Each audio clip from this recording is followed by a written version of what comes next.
Role of physiotherapy in diabetic. So டயபெட்டிக்னு சொன்னாலே நம்ம பாடியில் இன்சுலின் சரியாக ஒர்க் பண்ணாமல் இருக்கணும். அதனால் பிளட் சுகர் லெவல் அதிகமாக ஆகும். இதை கண்ட்ரோல் பண்ணாமல் இருந்தால் ஹார்ட், நர்வ், கிட்னி, ஃபீட் எல்லாம் அஃபெக்ட் ஆகும்.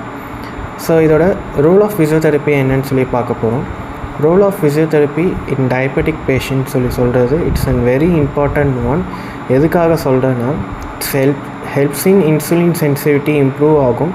நெக்ஸ்ட்டு சுகர் லெவல் கண்ட்ரோல் ஆகும். ஆஸ் வெல் அஸ் வெயிட் கம்மியாகும். பிளட் சர்க்குலேஷன் நல்லா ஆகும்.